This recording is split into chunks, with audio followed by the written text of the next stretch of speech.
और चलिए भोपाल से खबर आपको बता देते हैं, जहां उपचुनाव को लेकर बीएसपी ने सूची जारी की है। 8 उम्मीदवारों के नामों का ऐलान कर दिया है। विधानसभा उपचुनाव के लिए बसपा ने 4 सामान्य और 4 सुप्रीम कोर्ट के उम्मीदवारों का नाम, माफ कीजिए, एससी के उम्मीदवारों के नाम हैं। 4 सामान्य और 4 एससी कैटेगरी के उम्मीदवार हैं। आपको बता दें, इसमें मुरैना की जोरा सीट से सोनेराम कुशवाहा को कैंडिडेट बनाया है बसपा ने, और मुरैना की मेन मुरैना सीट से राम प्रकाश राजौरिया को कैंडिडेट उतारा है।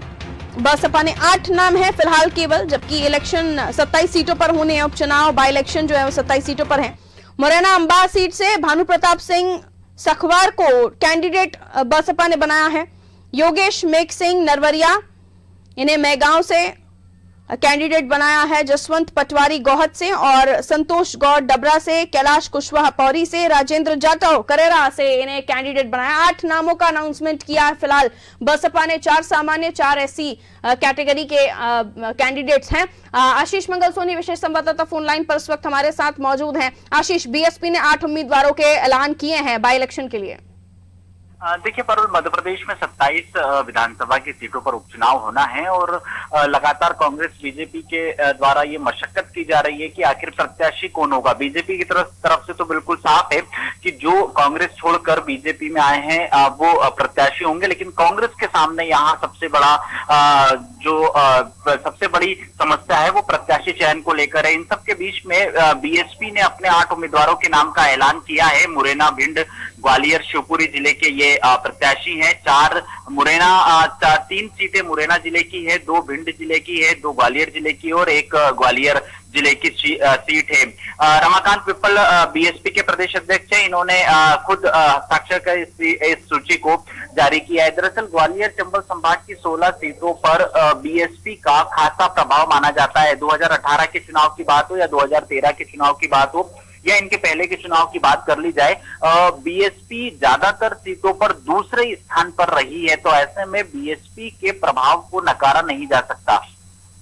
बिल्कुल, और वोट कटर का काम भी बीएसपी करती है इन एरियाज में आशीष। तो ऐसे में चुनौतियां दोनों ही पार्टियों के लिए बढ़ जाती हैं, लेकिन खासतौर पर आपको लगता है बीजेपी के वोट कटर का काम करेगी, क्योंकि फिलहाल मजबूत पक्ष तो बीजेपी का नजर आ रहा है ग्वालियर चंबल में।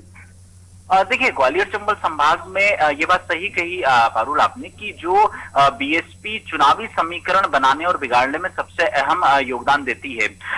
तो कई सीटों पर जो दूसरे नंबर पे रही, इनकी वजह से कई सीटों पर बीजेपी को हार का सामना करना पड़ा और ऐसे में बीएसपी का एक अपना जनाधार है, क्योंकि ये ग्वालियर चंबल संभाग की कुछ सीटें जो सीधे उत्तर प्रदेश से जुड़ी हुई है, यहाँ पर बीएसपी और मायावती का खासा असर देखने को मिलता है। क्योंकि जिस तरीके से जोरा मुरैना की बात कर ली जाए या फिर डबरा, पोहरी और करेरा, इन सीटों पर खास तौर पर पिछले चुनावों में बीएसपी प्रत्याशी ने कई सियासी समीकरण बिगाड़ दिए। तो ऐसे में इन क्षेत्रों पर खास तौर पर कांग्रेस ध्यान रखी हुई थी कि आखिर बीएसपी से प्रत्याशी कौन होगा, क्योंकि बीएसपी से भी कुछ नेता कांग्रेस ज्वाइन करने वाले थे। अब ऐसे में अब कांग्रेस के सामने ये समस्या हो गई है कि आखिर प्रत्याशी कौन होगा। बिल्कुल, बहुत शुक्रिया। तो प्रत्याशी कौन होगा, दोनों ही कैंडिडेट के, दोनों ही पार्टियों के नहीं, लेकिन क्योंकि बीजेपी ने तो अपने कैंडिडेट सामने रखे ही हुए हैं कि उनकी तरफ से कौन होगा। खासतौर पर वो 22 कैंडिडेट जो सिंधिया समर्थक पार्टी छोड़कर बीजेपी ज्वाइन की, उन्हें तो मैदान में उतारना ही है। और रही बात कांग्रेस की, तो कांग्रेस के फिलहाल नाम सार्वजनिक नहीं है कि वो किन नामों पर दांव खेलने वाली है, लेकिन बीएसपी ने 8 नामों की सूची जारी की है और इन नामों में कितना दम है, और अगर दम है तो परेशानी दोनों ही पार्टियों के लिए